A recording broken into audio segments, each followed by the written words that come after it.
बिस्मिल्लाहिर्रहमानिर्रहीम। अस्सलामु अलैकुम नाज़रीन, उम्मीद करते हैं कि आप सब खैर वाफियत से होंगे। आप देख रहे हैं प्रोग्राम हमारे नौजवान जस्टिस टीवी पर, और आज एक नए मौजू के साथ हम आपके पास एक दफ़ा फिर से हाज़िर हुए हैं। और हमारा आज का प्रोग्राम बहुत दिलचस्प है और बहुत इंटरेस्टेड है। उम्मीद है कि आप ज़रूर इसको पसंद करेंगे।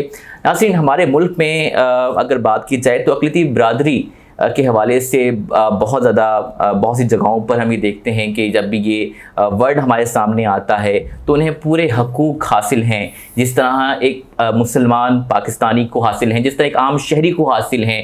हमारे मुल्क का सब्ज़ हिलाली परचम में सफ़ेद परचम हमारी अक़लियती बिरादरी की नुमाइंदगी करता है कि उन्हें भी वो तमाम हकूक़ हासिल हैं जिस तरह एक मुस्लिम माशरे में गैर मुस्लिमों को हासिल होते हैं। और आज के मेहमान और आज का मौजू भी इसी सिलसिले में है। आज हमें ज्वाइन किया है, हमारे बहुत अच्छे भाई हैं और बहुत अच्छे दोस्त हैं। इसके साथ साथ अक्सर आप इन्हें मुख्तलिफ टीवी चैनल्स पर अक्सर मुख्तलिफ सेशंस में जहाँ भी मजहबी रवादारी की बात आती है, जहाँ भी हम बात करते हैं मज़ाहिब की और इंसानियत की, तो आप इनको वहाँ देखेंगे। हमारे साथ मौजूद हैं ओम परहार। कैसे हैं सर आप? खैरियत से हैं? Thank you so much Asad भाई, आपने एक बार फिर से मुझे मौका दिया। जी। और जो है एक ऐसे टॉपिक के ऊपर बात करने पे जिसमें बहुत सी लोगों को कॉन्फ्लिक्ट है। बिल्कुल।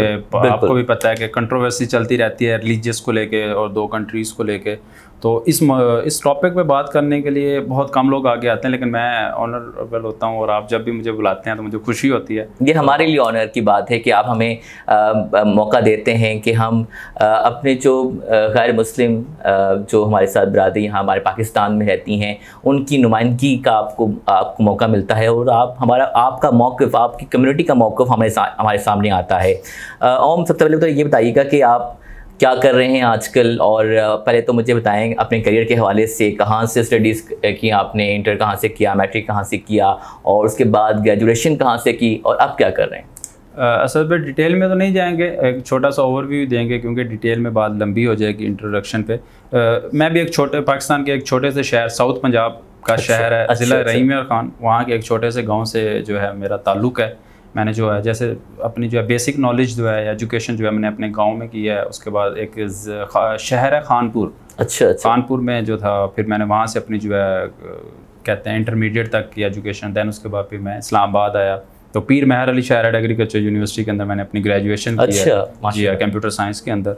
उसके बाद जो है मैंने जॉब वगैरह की है, इस्लामाबाद के अंदर जॉब कर रहा था। लेक्चरशिप भी मैंने काफ़ी अर्सा किया, काफ़ी साल पढ़ाया भी है, इंस्टीट्यूट्स के अंदर भी, अकेडमीज़ के अंदर भी।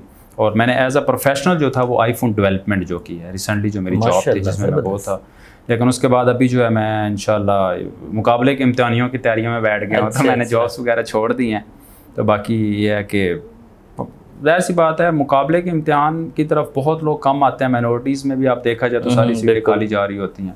तो बस था कि यार चलो इस तरफ आना चाहिए। क्या देखते हैं पाकिस्तान में हिंदू कम्युनिटी के हवाले से, क्योंकि आपका ताल्लुक़ भी हिंदू कम्युनिटी से है, और हिंदू कम्युनिटी के नौजवान जो हैं वो किस तरह से जो पाकिस्तान में जो तालीमी निज़ाम है उससे बहुत सी जगहों पर हमें देखने को मिलता है कि मुतासिर भी होते हैं। तो क्या कहेंगे इस हवाले से कि जो हमारा जो तालीमी निज़ाम है पाकिस्तान का वो किस तरह से है, और हिंदू कम्युनिटी के जो नौजवान हैं, जो स्टूडेंट्स हैं, वो उससे किस तरह मुतासिर हैं? असल में पहले बात यह है ना कि एजुकेशन का देखा जाए ना स्पेसिफिक, हम उसमें भी आगे माइनॉरिटीज़ के ऊपर, तो हम बात करेंगे पाकिस्तान के ऊपर ही एजुकेशन। तो असल में बात यह है कि पाकिस्तान का जो सिस्टम है ना, उसमें आपने सुना होगा एक कोटा सिस्टम होता है कि जिसमें क्या होता है कि एक माइनॉरिटीज़ के एजुकेशंस के जॉब्स के अंदर ना एक स्पेसिफिक कोटा रख दिया जाता है। उस कोटे के हिसाब से आपको फिर हर डिपार्टमेंट, पहले ये था कि हर डिपार्टमेंट में आपको एजुकेशन नहीं मिलती थी। अच्छा। अगर आप यहाँ से 5-7 साल या 10 साल पीछे जाए ना तो हिंदू कम्युनिटी में एजुकेशन थी ही नहीं। अब यकीन करें बिल्कुल नहीं थी, 0%। मैं कहता हूँ 0 का रेशो था। आज से अगर 5 या 10 साल पहले की अगर हम बात करें तो ये सन 2013, 14 या 15 के बाद जो है हिंदू कम्युनिटी थोड़ी सी जाके एजुकेशन की तरफ आने लगी है। क्यों? क्योंकि उससे पहले इनको होश ही नहीं थी, इनके पास पैसा ही नहीं था, इनके पास अवेयरनेस इतनी नहीं थी। तो उनका भी कसूर नहीं था। आपके पास खाने को पैसे नहीं है तो आप कहाँ एजुकेशन की बात करेंगे? तो ये है कि अल्लाह का फजल है कि लोग जो हैं माइनॉरिटीज़ में अब मोस्टली लोग एजुकेशन की तरफ आ चुके हैं, आ नहीं रहे, आ चुके हैं। अच्छा। और आप 5-7 साल अभी और रुक जाएं तो आपको एक बहुत बड़ा ह्यूज जिसे कहते हैं जो है ना वो नज़र आएगी माइनॉरिटीज़ की तरफ से। और पाकिस्तान के अंदर माइनॉरिटीज़ को एजुकेशन के हवाले से ये बहुत बड़ा एज है कि आपके लिए कोटा सिस्टम है। बिल्कुल बिल्कुल। और रिसेंटली जो है 8 जनवरी सन 2020 को मेरे ही बड़े प्यारे अजीज़ एक MN हैं जमशेद थॉमस साहब, बड़े यंग से हैं, PTI के हैं, उन्होंने और भी उनके साथ भी कई लोगों ने मिल के एक सिस्टम जो कि बनाया है कि हर यूनिवर्सिटी के अंदर हर डिपार्टमेंट में कोटा होना चाहिए। लाइक फॉर एग्जांपल एक कायदे आज़म यूनिवर्सिटी है तो उसके जितने डिपार्टमेंट्स होंगे उनके अंदर कोटा होगा, यानी कि हर कम्युनिटी का। हिंदू कम्युनिटी और मुख्तलिफ कम्युनिटी माइनॉरिटीज़ में। अभी इस चीज़ को मेरे ख्याल में मैं इस चीज़ पे भी श्योर नहीं हूँ, लेकिन इतना पता है कि माइनॉरिटीज़ का है। अब माइनॉरिटीज़ में अगर आप जाते हैं तो ये कि हिंदुओं की कितनी सीटें, मुझे नहीं लगता इतना स्पेसिफिक होगा। अच्छा, ठीक है। तो लेकिन ये बहुत बड़ी अचीवमेंट थी जो गवर्नमेंट ऑफ पाकिस्तान ने माइनॉरिटीज़ की झोली में डाली है, और ये कोई छोटी बात नहीं है। बिल्कुल। चलें नाज़रीन, हमारे पास और भी बहुत से सवालात हैं जो कि हम ओम से करेंगे, और जाने से पहले एक सवाल के लिए छोड़ के जा रहे हैं कि हम इनसे पूछेंगे कि मजहबी आज़ादी के हवाले से पाकिस्तान में ब्रेक पे जाने के बाद, या हम ब्रेक से जब हम वापस आएंगे तो उनसे पूछेंगे कि पाकिस्तान में मजहबी आज़ादी को भी किस तरह देखते हैं। तो एक छोटे से ब्रेक के बाद हमारे साथ रहिएगा।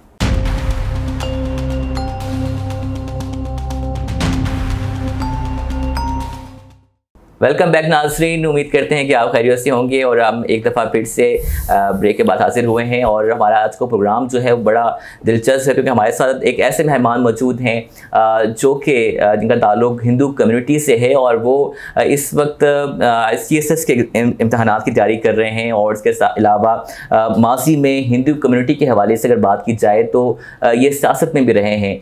क्या कहेंगे मुल्क व कौम की तरक्की में बख़ुसूसन हिंदू कम्युनिटी का जो किरदार है, अक़लियती बिरादरी का जो किरदार है, वो कैसे देखते हैं आप? पाकिस्तान ये कहा जाता है कि जहाँ हमारे मुल्क व कौम की तरक्की में सबका एक हाथ होता है, सबकी एक जदोजहद होती है, कोशिश होती है, वहाँ गैर मुस्लिम जो मज़ाहिब यहाँ आबाद हैं वो भी मुल्क व कौम की तरक्की में एक अहम किरदार अदा कर रही हैं। इस हवाले से क्या देखते हैं? अच्छा भाई, इसमें ना काफ़ी चीज़ें आ जाती हैं। अगर हम देखें ना, इलेक्शन सिस्टम देखें, सिलेक्शन सिस्टम देखें, तो अगर पॉलिटिक्स में बात कीजिए और माइनॉरिटी का जिक्र होना, तो वहाँ पे सिलेक्शन और इलेक्शन का नाम ना ऐसा हो नहीं सकता। बिल्कुल। हमारे यहाँ किया जाता है सिलेक्शन सिस्टम किया जाता है। जब मैंने पॉलिटिक्स में आज से सन 2016 में या 15 में जब मैंने स्टार्ट की थी, तो मैंने ये नहीं सोचा था कि मैं सियासतदान बनूंगा। मैं तब बना था कि मुझे यार मैं इस्लामाबाद में आ गया हूँ, मुझे अवेयरनेस आ गई, मुझे अपने साथ साथ अपने लोगों के लिए भी कुछ करना चाहिए। बिल्कुल।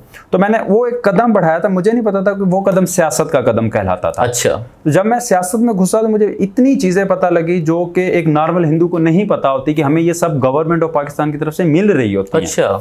अगर मैं आम लफ्ज़ों में आपको बताया जाए तो होली दिवाली हमारे 2 ऐसे इवेंट्स आते हैं। आप यकीन करें, गवर्नमेंट ऑफ पाकिस्तान की तरफ से होली दिवाली पे हिंदुओं को चेक दिए जाते हैं। अच्छा। गरीबों को। आप यकीन करें, ये मुझे सन 2016 के बाद जाके पता लगा। तो आप ये सोचे पहले मिलते रहे हैं? पहले कभी मिले हो तो पता हो ना। अच्छा। यानी कि मिलते नहीं थे, या MPS खा जाते थे, व्हाटएवर जो भी था, लेकिन वो एक पर्दा सामने नहीं आया था।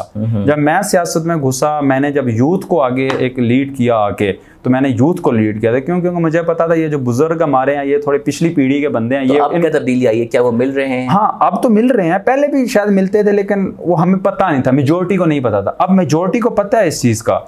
और सियासत में आना हमारे लिए यूथ का बहुत ज़रूरी है। इसलिए अगर हम पढ़े लिखे लोग सियासत में नहीं आएंगे तो हमारे ऊपर जाहिल लोग बैठेंगे। बिल्कुल ऐसा ही है। बिल्कुल। तो मैंने जब सियासत में रखा था, मुझसे भी कई बार इंटरव्यूज़ में पूछा जाता है कि आप IT के बंदे हो के सियासत में क्या कर रहे हैं, तो मैं एक बड़ा प्यारा अल्फाज कहता हूँ कि हमें मैट्रिक पास IT का मिनिस्टर कबूल है, एक ग्रेजुएशन IT का बंदा पॉलिटिक्स में कबूल नहीं है। तो समझ गए? तो हमारा ये सिस्टम। और पॉलिटिक्स में आने के बाद आपको बहुत सी चीज़ें पता लगती हैं। उसके बाद आप पाकिस्तान की तरक्की में, अब मोस्टली बताओ लोगों को पता ही नहीं है कि पाकिस्तान में राइट्स क्या क्या दे रहा है, और वो पता है यहाँ पे खड़े होकर क्या कहते हैं, जी पाकिस्तान में राइट्स नहीं देता। ओ भाई, तुम्हें पता ही नहीं है। जब बिल्कुल तुम पढ़ो, तुम घुसो उस चीज के अंदर, तुम्हें पता लगे ना। तुम्हें पता है नहीं कि वो मिल रहे हैं, लेकिन तुम तक पहुंच नहीं रहे, वो एक अलग चीज है। अच्छा, तो इस तरह गलत इम्पैक्ट होता है। पाकिस्तान में मजहबी आज़ादी के हवाले से मैं बात करूँगा। हम दूसरे ममालिक की बात करते हैं जहाँ पर मुसलमानों के हवाले से बात की, तो मजहबी आज़ादी उस तरह से हासिल नहीं है जिस तरह पाकिस्तान में। पाकिस्तान जो है वहाँ हमारे मुल्क में वो तमाम हकूक़ हासिल हैं जो एक मुसलमान शहरी को हासिल हैं। तो पाकिस्तान में हिंदू बरादरी के लिए खुसूसन मजहबी आज़ादी किस तरह है? मैं इसकी एग्जांपल आप खुद ले लें, पाकिस्तान एक इस्लामिक स्टेट है, उसके कैपिटल के अंदर और उसकी सबसे बड़ी पाकिस्तान की जो यूनिवर्सिटी है कायद आज़म यूनिवर्सिटी के अंदर, जहाँ पे शायद कोई गिन के 20 से 25 हिंदू स्टूडेंट होंगे, लेकिन जब होली का फेस्टिवल होता है कायद आज़म यूनिवर्सिटी के अंदर तो हज़ारों की तादाद में लोग शिरकत करते हैं। अब सोचे ना, वो हज़ारों की तादाद में कहाँ से लोग आते हैं, या ये लोगों में इंटरफेथ है, हार्मनी है, प्यार है, मोहब्बत है कि वो उनके इवेंट्स को सेलिब्रेट कर रहे हैं। तो ये बहुत बड़ा एक एग्जांपल है हमारे लिए। खुशियों में साथ हैं, हम एक दूसरे के गम में साथ हैं, तकलीफ में साथ हैं, सुख और दुख में साथ हैं, और यकीनन हमारा ये साथ पाकिस्तान को मजबूत बनाता है। और आप खुद देखते रहते हैं, जब आप मिलाद कराते हैं या आप कोई भी इवेंट कराते हैं, मुझे एज अ गेस्ट बुलाते हैं तो मैं बड़ा ओपनली आके वहाँ पे जिक्र करता हूँ। बल्कि अक्सर आपको एक नाज़रीन बताएं कि हमारे अक्सर जब हम पिंडी इस्लामाबाद में बड़े महफिल मिलाद करवाते हैं रबीउल अव्वल के मुबारक महीने में, तो ओम खुद शिरकत करते हैं और वहाँ पर अपने ख़यालात का इजहार भी करते हैं। ओम क्या कहेंगे, इस्लामी माशरे को किस तरह देखते हैं, हमारा जो इस्लामिक कल्चर है, इस्लामी तालीमात हैं, उसके हवाले से आपका क्या पॉइंट ऑफ व्यू? देखिए बेसिक आप अगर हम इसको थोड़ा क्वेश्चन को आपने स्पेसिफिक कर दिया, मैं थोड़ा इसको ओपनली करने की कोशिश करता हूँ कि आप पहली चीज़ देखें कि इंसानियत की बेसिस क्या है। बिल्कुल, बीइंग अ ह्यूमन बीइंग, आप झूठ ना बोलें, किसी के साथ धोखा ना दें, लोगों की मदद करें, ये इंसानों की किरदार। बिल्कुल, आप जस्ट इनको भी फॉलो कर लें तो आप एक बहुत वली हो जाते हैं। तो एक इस्लाम और एक स्पेसिफिक मज़हब पे जाना, तो वो तो फिर और ज़्यादा वली होने वाली बात है। अगर हम बात करें इस्लाम को मैं किस तरह देखता हूँ, मैंने शुरू से इस्लामिक स्टडी हम पढ़ रहे हैं। इवन मैंने अभी यूनिवर्सिटी के अंदर भी हाईएस्ट मार्क्स लिए थे, 38 में से 35 थे, सैयद लड़की थी उसके 32 थे। अभी मैं CSS कर रहा हूँ तो मुझे कहा गया था कि आप जो है इस्लामियात की जगह कोई और रख सकते हैं, तो मैंने कहा भाई मेरी अल्हम्दुलिल्लाह अच्छी खासी है इस्लामियात, बेफिक्र है।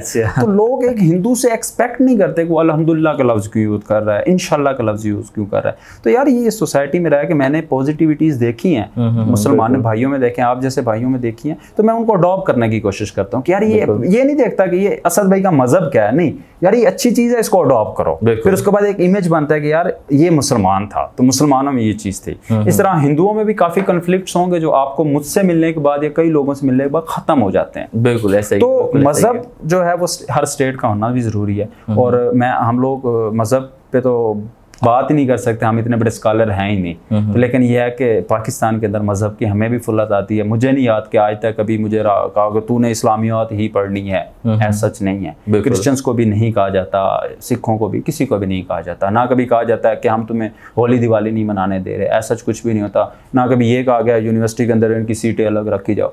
इवन यार लोग, मेरे साथ काफ़ी दफ़ा ऐसा हुआ है इस्लामाबाद में, कुछ लोग कहते हैं यार आप आए डिनर पे चले, मैं कहता हूँ यार नहीं, तो फिर वो कहते हैं यार आप हमारे से खाना खाने से कतराते हैं। मतलब मैं हैरान हो जाता हूँ, अरे भाई ऐसा कुछ नहीं है। तो ये मोहब्बत है लोगों की, और ऐसा सच नहीं है। बाकी आम सी बात है, दो सगे भाई भी हों घर में लड़ पड़ते हैं। तो ये तो दो स्टेट्स हैं, दो कंट्रीज हैं जिनकी बुनियाद अगर आप जाके देखें हमारी किताबों के अंदर तो सिवाय लड़ाई झगड़े के है ही नहीं। तो वो चीज़ें ख़त्म नहीं हो सकती। अच्छा, हमारी जो लड़ाई है ओम, वो किसी मजहब से नहीं है। ये भी तो देखिए ना, हमारी लड़ाई एक दो मुल्कों की लड़ाई है, और ये जो ये है लड़ाई, इसका सबसे बड़ा अहम जो चीज़ है वो मसला कश्मीर है। और अक्सर आप मुख्तलिफ कश्मीर कॉन्फ्रेंस में जाते रहते हैं, वहाँ पर बाकायदा मुस्लिम कम्युनिटी के लिए आवाज़ उठाते रहते हैं। बल्कि आप जो इंडियन सरकार है उसके हवाले से भी कुछ कहते, लेकिन हाँ मज़हब की बात नहीं है। तमाम मज़ाहिब में तो इंसानियत की खिदमत और इंसानियत का एहसास तो इबादत है। असल में असद भाई यहाँ पे एक चीज़ आ जाती है, अभी आपने जैसे कश्मीर का जिक्र किया, अगर आपको याद हो कि लॉन्ग मार्च हुआ था इस्लामाबाद के अंदर, लाखों की तादाद में लोगों ने शिरकत की थी। एक वाहिद हिंदू था जिसने खड़े होकर स्टेज पे तकरीर की थी, और कई लोगों ने मुझे, मैं नाम नहीं लूँगा, कईयों ने मुझे कहा था तुम्हें डर नहीं लग रहा, तुम इतने हज़ार मुसलमानों के सामने खड़े होकर बात कर रहे हो, तुम खुद हिंदू हो एक। तो मैंने कहा मैं हिंदू बन के नहीं आया, मैं इंसान बन के यहाँ पे आया। कॉन्फ्रेंस की बात की जाए तो असल में हमारे लोग ना लेक ऑफ नॉलेज है इन लोगों के पास। हम लोग ये नहीं कहते कि जी हमारा इंडिया का मसला है, हम पता क्या कहते हैं, हिंदुओं के साथ मसला है। अरे यार भाई, अगर मैं किसी स्टेट मुस्लिम को कुछ कहूँगा तो पूरी दुनिया के मुसलमानों को वो चीज़ लगेगी। तो तुम लोग मजहब की लड़ाई ना बनाओ, तुम इसको मुल्क की रखो। अभी एक बंदे ने, बाबे ने उस दिन कह दिया ये जी फलाना हिंदू का बच्चा, कोई इंडिया का बंदे का नाम लिया उसने। मैं वहीं बैठा हुआ था इस्लामाबाद होटल में, मैं उसी टाइम खड़ा हो गया। मैं कहा आपकी उम्र 70 प्लस है, जो भी है, आपको बात करने की तमीज़ नहीं है। आप हम मतलब क्या आइडेंटिटी दें यार कि हम पाकिस्तानी हैं? हम अभी तक आइडेंटिटी देते जा रहे हैं यार कि हम पाकिस्तानी हैं। जब भी हमारी इंडिया से थोड़ी तू मैं होती है, हिंदुओं को गालियाँ शुरू कर देते हैं। हिंदुओं, आपको भी पता है अभी थोड़ा अर्सा पहले हमारे कुछ देवी देवताओं की पिक्चरें इमरान खान की पिक्चरों के साथ एडिटिंग की जा रही थी। यार क्या चीज़ है यार तुम लोग। अब यकीन करें मुझे इंतहाई बुरा नहीं लगता, मुझे इतना सा भी बुरा नहीं लगता। मैं समझता हूँ शायद इनकी तरबियत ऐसी है। खुदा है ना, वो अपनी हिफाजत कर लेगा।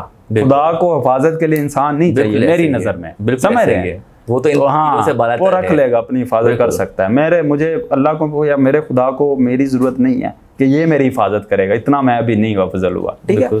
तो ये गलत चीज़ है। मैं बहुत लोगों को समझाता हूँ कि there have a difference between religions and countries. आप इनको डिफरेंट रखो, लेकिन बात यह ना कि अगर ये डिफरेंट कर दी तो लड़ाइयाँ खत्म हो जाएंगी, लड़ाइयाँ खत्म होगी तो दुकानें बंद हो जाएंगी, दुकानें बंद होगी तो घर नहीं चलेंगे। तो वो काफ़ी रिलेट करें तो काफ़ी चीज़ें निकलती हैं। लेकिन एक चीज़ बड़ी अफसोस के साथ कहनी पड़ती है कि वो यार माइनॉरिटी किसी भी मुल्क में आना तो वो लितर खा रही होती है, आम लफ्ज़ों में पंजाबी में कहा जाए तो वो होता है दबदबा। आप 10 लोग एक हो जुट हो तो अकेला थोड़ा वो चीज़ होती है, लेकिन ऐसा सच नहीं है। आपको कंप्रोमाइज़ भी करना पड़ता है। आप इस्लामाबाद जैसे सिटी में रहते हैं, वहाँ पढ़े लिखे लोग होते हैं, कोऑपरेट करते हैं, वहाँ ये चीज़ें नहीं होती, लेकिन होती हैं। मैं ये नहीं कहता कि बिल्कुल पाकिस्तान में नहीं है।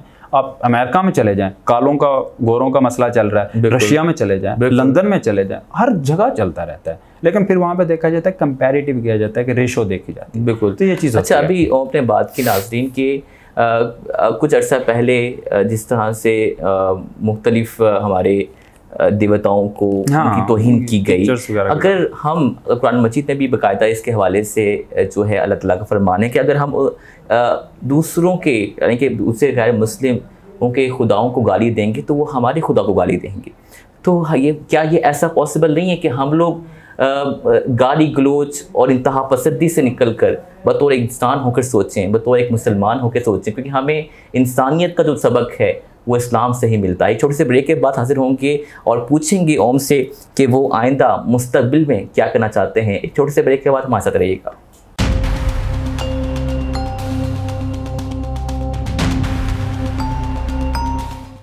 जी वेलकम बैक नाजरीन, उम्मीद करते हैं कि आप खैरियत से होंगे। एक दफ़ा फिर से आपको वेलकम बैक। और हमारे दरम्यान मौजूद हैं ओम परहार, और मैं सही बोलूँ नाम आपका, गलत तो नहीं ले रहा? अच्छा ओम, क्या कहेंगे हमारे जो माशरे में दिन ब दिन इंतहा पसंदी रूज पा रही है, छोटी छोटी बातों पर लड़ाई झगड़े हो जाते हैं, नफ़रत, इंतहा पसंदी। हर मज़हब में अगर हम बात की जाए, हिंदू मज़हब में या हिंदू कम्युनिटी में इंतहा पसंदी अगर हम दूसरे ममालिक में देखी जाए तो ये कहा जाता है कि इंतहा पसंदी की वजह से फ़लाँ इबादत गाह किसी दूसरी कम्युनिटी ने गिरा दी या फिर उसको मस्मार कर दिया या हमलावर हो गए। इंडिया में भी या ममालिक में भी मसाजिद को मस्मार किया गया, उन पर हमले किए गए। अगर हम बात करें इंतहा पसंदी के हवाले से और इंसानियत के हवाले से आपका क्या मौक़िफ़ रहा है? पहली बात तो असद भाई, आपने एक चीज़ यहाँ पे बड़ी अच्छी चीज़ है, आपने उसको एक्सप्लेन किया, थोड़ा सा रेफरेंस दिया, लेकिन आपने रेफरेंस पूरी तरह से नहीं दिया। ज़रा मैं दे देना चाहता हूँ उसको भी। आपने जिक्र किया, आपने न्यूजीलैंड वाली मस्जिद का जिक्र किया, आपने इंडिया के अंदर जिक्र किया, आपने शायद काश आप पेशावर में जो मंदिर गिराया गया उसके भी जिक्र करते तो मुझे ज़्यादा खुशी होती है। अगर आप इस्लामाबाद वाले मंदिर पर भी बात करते। इंतहा पसंदी देखे पूरी दुनिया में, हमने कुछ मुल्कों के नाम लिए हैं, तो इंतहा पसंदी है। ये चीज़ें कम होंगी जब आपस में कम्युनिकेशन होगा। आपकी और मेरी बहुत अच्छी बनती है, हमारे कम्युनिकेशन अच्छा है। हम दोनों अलग डिफरेंस है, ऐसे मजहब से हैं जिनकी तनाज़े चलते रहते हैं, लेकिन फिर भी हम दोनों में वो चीज़ नहीं रहती। हम दोनों को आप एक पूरा एक कम्युनिटी समझे। जब ये कम्युनिटीज़ आपस में एक दूसरे के साथ कम्युनिकेशन रखेंगे, एक दूसरे को जानने की कोशिश करेंगे, जैसे मैंने इस्लाम को जानने की कोशिश की तो शायद किसी और मुल्क के हिंदू से मेरे ख्यालात अलग होंगे। क्यों? क्योंकि उसने जाना नहीं है, उसने सिर्फ सुना है। मैंने पढ़ा है, मैंने सुना है, मैंने देखा है, मैं रह के देखा हूँ। तो ये चीज़ें जब आप लोगों में कम्युनिकेशन होगी, रहन सहन एक दूसरे के साथ होगा, तो ये चीज़ें ख़त्म हो जाती हैं। बाकी रही बात हर मुल्क में है, मैंने जैसे पहले भी कहा बाकी मुल्कों का मैं इसलिए नहीं पता होता क्योंकि हम डीपली जाना नहीं चाहते, हमारे अपने मसले खत्म नहीं होते तो हम दूसरों के क्या देखें। आपको क्या लगता है दुनिया के अंदर कहीं और तहस्सुब नहीं होगा मजहब के ऊपर? लाज़मी होता है। चाइनीज़ का देख ले, अमेरिकन का देख ले। आपने बात कर दी गई इस्लामाबाद के मंदिर के हवाले से, तो उस इंसिडेंट को आप किस तरह देखते हैं? क्योंकि वो बहुत बड़ा एक कौमी मसला बन गया था, देनी चाहिए रकम, हुकूमत को नहीं देनी चाहिए। आपके हवाले से मैंने आपको जब ये मामला चल रहा था, मैंने आपको उसी दौरान कॉल भी की होगी, मैंने आपको जानने की कोशिश की होगी, तो मैंने आपका बहुत पॉजिटिव और मस्बत अंदाज में आपने उसको देखा था, तो उसके हवाले से आपका क्या राय है? असल में उस पर यह सीन था कि जब मंदिर का इशू हुआ था तो मेरी आदत है किसी भी इशू जब क्रिएट होता है ना तो उसको देखा जाता है कन्फ्लिक्ट्स पैदा कहाँ हुआ था, उसका बैकग्राउंड क्या था। अब यहाँ पे ना लोग बैकग्राउंड में नहीं जा रहे थे, लोग सिर्फ कुछ लोग सियासत चमकाने के लिए आगे आ रहे थे। मैं नाम नहीं लूंगा, आप बहुत अच्छे से जानते हैं जिन्होंने जो भी सियासत चमकानी थी चमकाई थी वहां पे जाके।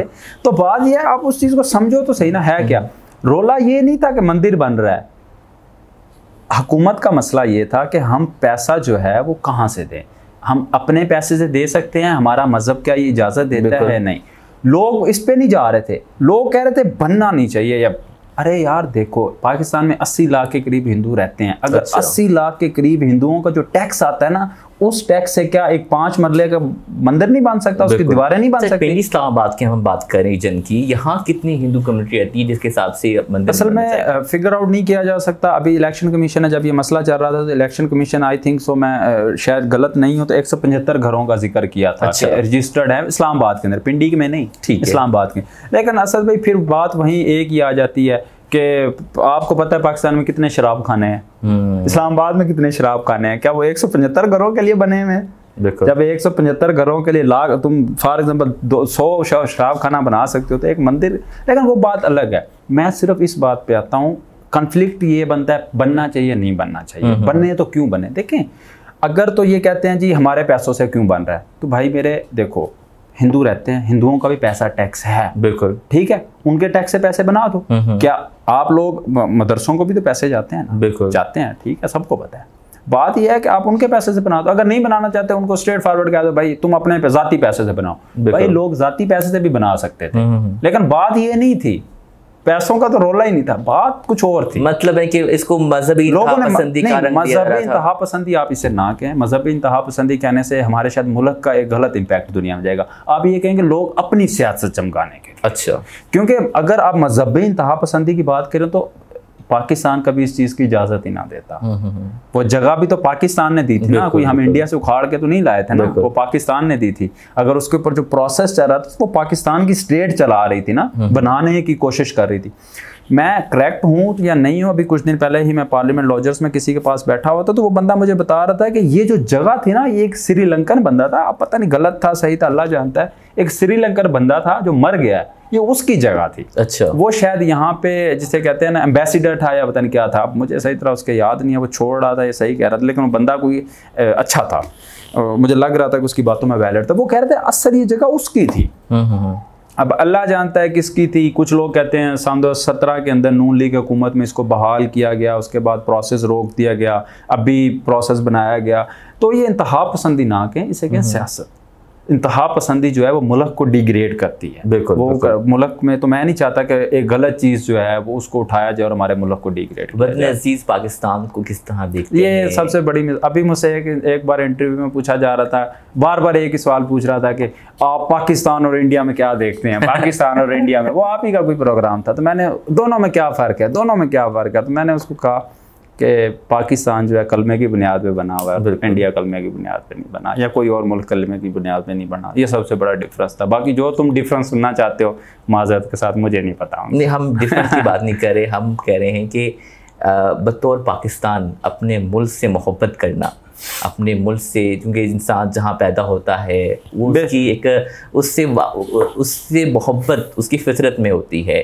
तो पाकिस्तान से मोहब्बत जो है आपकी और पाकिस्तान से लगाव है वो किस तरह है और किस हद तक, मैं वैसा सवाल बनता नहीं है, लेकिन मैं सवाल पूछना चाह रहा हूँ उन नाज़रीन के लिए जो ये कहते हैं कि इनका कोई किरदार नहीं है या फिर फला फला बहुत सी चीज़ें हैं। मैं ये पूछना चाह रहा हूँ कि एक मुहब्बत वतन पाकिस्तानी होने का जो इजहार है वो किस तरह करते हैं? देखिए असद भाई, मोहब्बत वतन जो पाकिस्तानी होने के लिए लाजमी नहीं कि कोई सर्टिफिकेट हो। बड़े अफसोस की बात है हमें, मैंने जैसे आपको पहले भी बताया कि हमसे कई लोग आइडेंटिटी भी मांगते हैं, तो ये गलत चीज़ है। मोहब्बत वतन है, मैं मोहब्बत वतन इसलिए हूँ कि मैं ग्रेजुएशन के बाद मैं इजीली यूरोप जा सकता था। आपको पता होगा माइनॉरिटीज़ को यूरोप इजीली उठाता है, क्यों? क्योंकि वो माइनॉरिटीज़ से होते हैं, तो उनको ज़्यादा थ्रेट नहीं होता। आप एजुकेशन के लिए जा रहे हैं, जो मेरी फैमिली ने भी मुझे बड़ा ही ज़्यादा फोर्स किया कि आप जाओ। तो आप यकीन करें, अल्लाह जानता है मेरे ये अल्फाज थे, मैंने कहा था कि मैं सब छोड़ सकता हूँ, ये मुल्क नहीं छोड़ूंगा। तो उन्होंने कहा था क्यों? इस मुल्क में कुछ भी नहीं है। जैसे आपकी फैमिलीज भी आपको कहती हो कि जाओ बाहर पढ़ो लिखो फैमिली बनाओ, तो मैंने उन्हें कहा था कि बाहर जाके अपना बनाने से बना लूंगा, लेकिन उन लोगों के बारे में कौन सोचेगा जिनका कोई नहीं सोचता, क्योंकि हर आदमी बाहर नहीं जा सकता। बिल्कुल, कोई तो होगा ना जो इनकी मदद के लिए यहाँ रुकेगा।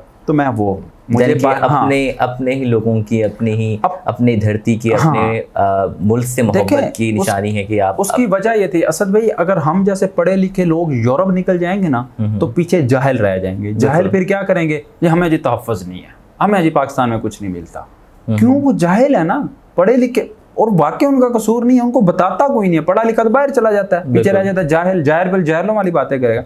हम जैसे जब पढ़े लिखे लोग आगे आके रहेंगे ना, यहीं पे ही रहेंगे, तो आप यकीन करें वो अपनी कम्युनिटी को अवेयरनेस देंगे। मैंने जब से मैं यूथ लीडर बना हूँ, मैंने यूथ को आगे लाया हूँ। मैं उनको यूनिवर्सिटीज़ के हवाले से बताता हूँ, मैं पॉलिटिक्स के हवाले से बताता हूँ।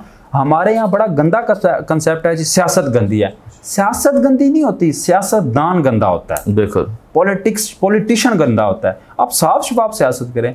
NGOs आपको पता है मेरी चल रही हैं, हम उसमें क्या करते हैं? अवेयरनेस देते हैं, एजुकेशन पे बात करते हैं, होली दिवाली के इवेंट्स। मतलब कहने का मतलब ये है कि उन लोगों को अवेयरनेस दे रहा हूँ कि यार इस मुल्क में बहुत कुछ है, खुदा का वास्ता है किसी मकाम पे पहुँच के अपने लोगों की मदद करो। वो मदद क्या साबित होगी? वो मदद जब वो करेंगे ना, तो वो कहेंगे यार वाकई पाकिस्तान में कुछ मिलता है। आप में प्रोग्राम की एंडिंग की तरफ जा रहे हैं, लेकिन हम 2 सवाल आपकी तरफ में करूँगा।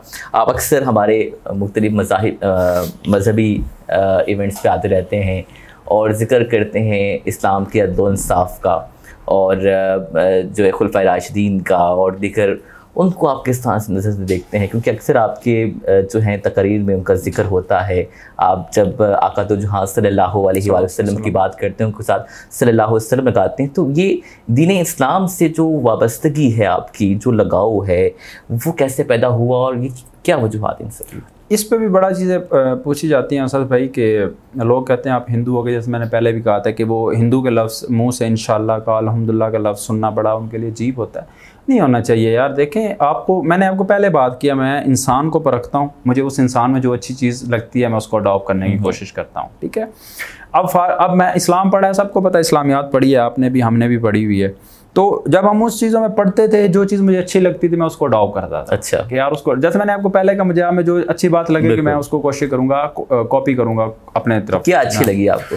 बहुत सी चीज़ें देखी। जैसे मैं हज़रत उमर फ़ारूक रज़ी अल्लाह अन्हु का जिक्र करता हूँ, हज़रत अबू बकर सदीक़ का करता हूँ, हज़रत अली रज़ी अल्लाह अन्हु का जिक्र करता हूँ। हर इंसान से मुख्तलिफ़ चीज़ें सीखी हैं। और जैसे ईमान की ताकत, वो जैसे कहा जाता है कि अगर ईमान की ताकत से खैबर तोड़ दिया था हज़रत अली रज़ी अल्लाह अन्हु ने।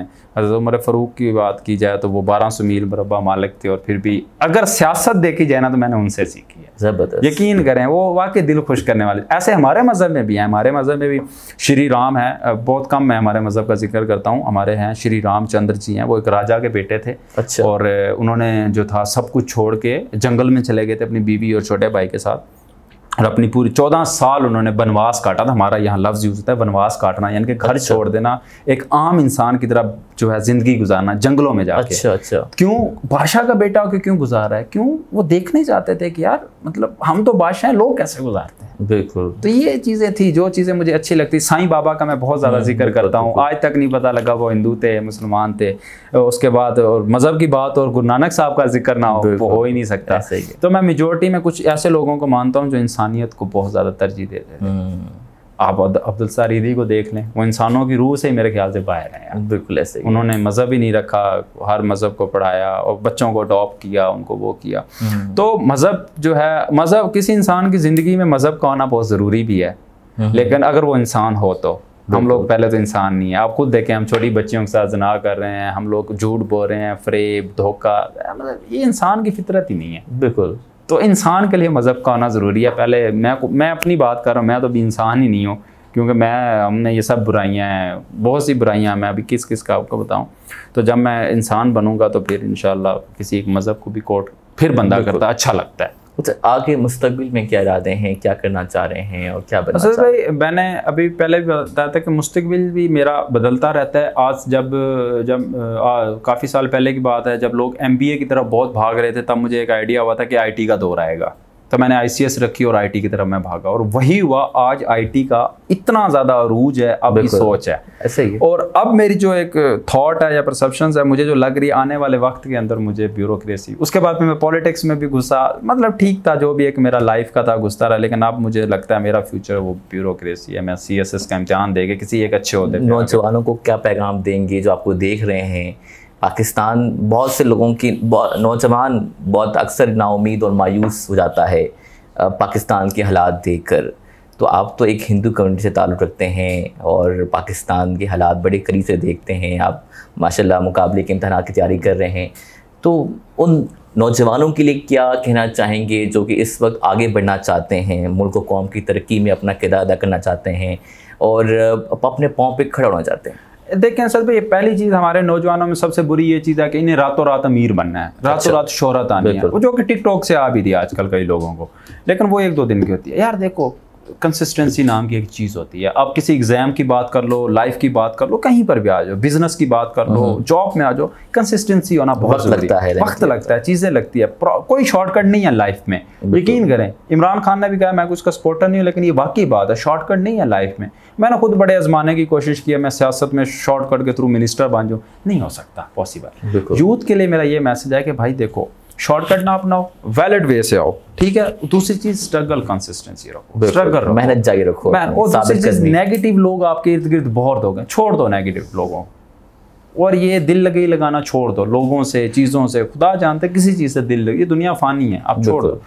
माँ बाप की कदर करो यार, यकीन करें, हमें CSS में सिखाया जाता है कि 40% आपका CSS लक पे है, जिनमें से 20% आपकी माँ बाप की दुआएं हैं, 10% आपके अपने अमाल हैं और 10% आपके लोगों के साथ अमाल हैं। अच्छा, बाकी अब हमें वहाँ पास होने के लिए चाहिए 40% तो यही आ गया, पढ़ो ही ना।